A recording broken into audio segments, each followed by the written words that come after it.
We're the Mills. I'm Brian, and this is my wife, Karen. We've been members at Doxology for over 30 years now. Most of that 30 years, I have been associated with a small teaching team that taught biblical financial principles. We call it financial peace today.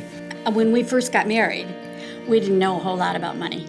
And we had a budget. And the goal was that the expenses would not exceed the income, and that in fact there might be room there for some savings. Then shortly after that, we were invited to our very first fundraising dinner. And we were pleased to go. We really didn't have much experience of what it was going to be like, no preconceived ideas. They presented their ministry and their needs. They weren't asking us to go or to do, but they were asking us to invest our funds in their ministry.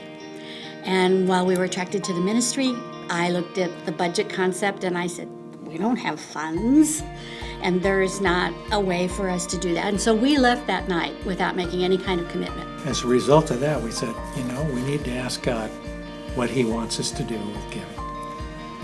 And so we did. We held hands and we prayed, and we wanted to come to a decision for both of us would be the same. And we also wanted to honor God in the process. We prayed, and God answered us. He whispered that, I think you can give, and I'll tell you how much.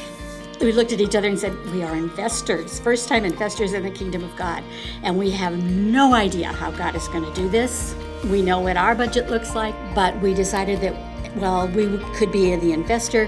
He was going to be our financial manager, and he was going to make this work. We made a commitment, and we still were able to pay the bills. We were still able to save some, and we got great joy out of it. And we still have this joy. And I think we walk closer to God. And we had no idea that our gift could be a part of His great plan. I mean, that's such an honor.